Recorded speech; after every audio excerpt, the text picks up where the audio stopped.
Hello everyone, today we are going to start with the chapter Tissues. The main objectives of this chapter includes tissue, that is simple tissue and compound tissue.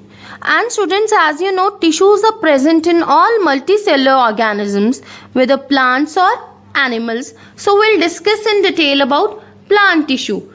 Students, plant tissues are further divided into meristematic tissue and permanent tissue on the basis of capacity of cells to divide. We'll discuss in detail about animal tissue, that is epithelial tissue, connective tissue, muscular tissue and nervous tissue.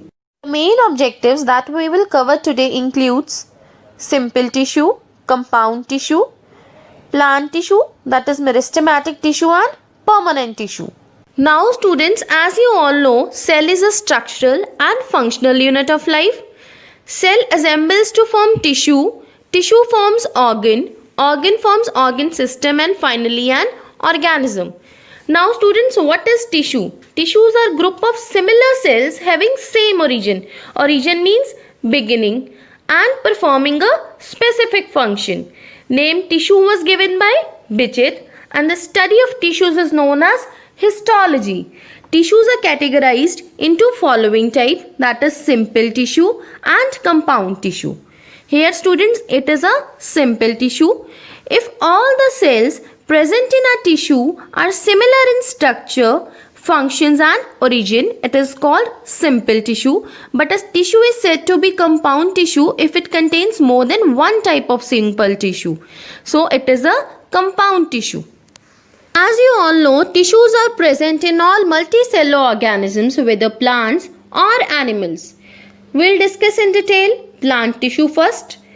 Based upon the capacity of cells to divide, the plant tissue have been classified into meristematic tissue and permanent tissue. In meristematic tissue, cells are totipotent.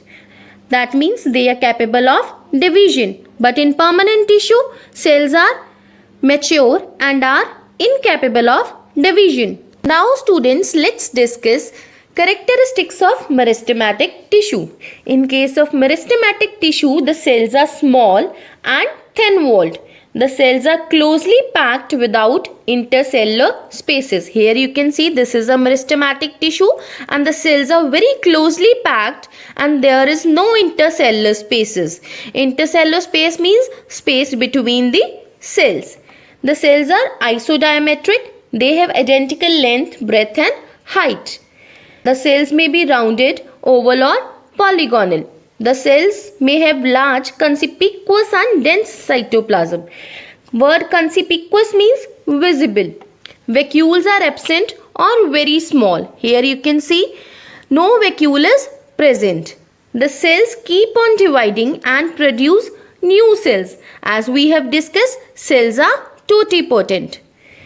Meristematic cells are parent cells from which all other type of cells are formed. Depending upon the location, meristematic tissue can be categorized into three types: apical meristem, lateral meristem and intercalary meristem. Now students, we will discuss three types of meristematic tissue. First is apical meristematic tissue. Word apical means terminal or tip.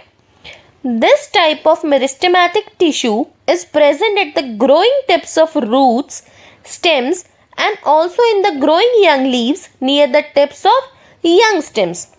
Next is lateral meristematic tissue. This meristematic tissue is present below the bark and in the vascular bundles in dicot stem. It is responsible for increasing the diameter of the stem. Example is cambium. Next is intercalary meristematic tissue. This meristematic tissue is present at the internodes of the stems and at the leaf bases. Functions of meristematic tissue. First is apical meristem. It brings about the elongation of the roots and stems, hence increases length of the plant. It is called primary growth.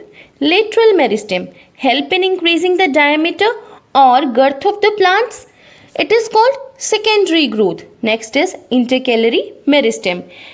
Causes increase in the length of an organ. Now students will discuss second type of tissue, that is permanent tissue. The permanent tissues are composed of differentiated cells. What are differentiated cells? Differentiated cells are the cells which have lost their capability to divide. They have definite shape, size, thickness and functions.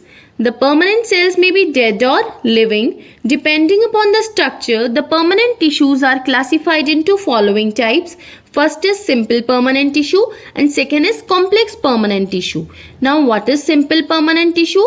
These tissues are formed of cells which are structurally and functionally similar. These include protective and supportive tissues. Now what is protective tissue? These tissues are primarily protective in function and include epidermis and cork. Epidermis. Epidermis is outermost layer of various body organs of plants such as leaves, flowers, stems and roots. Cork. In older dicot roots, stems, tissues at the periphery become cork cells or phloem cells. Cork is made up of dead cells and do not have intercellular spaces. Intercellular space, as we have discussed, is a space between the cells. Next is supporting tissues. Supporting tissues are primarily concerned with providing support to the plants. Supportive tissues are categorized into three types, that is parenchyma, collenchyma and sclerenchyma. Now students, you must be able to answer the following questions. Define tissue and histology. Who coined the term tissue? Give 4 characteristics of the following, that is meristematic tissue. Give one word for each of the following. Group of cells performing specific function. Study of tissues. Mark whether the following statements are true or false. Rewrite the false statements in correct form. Meristematic cells are totipotent.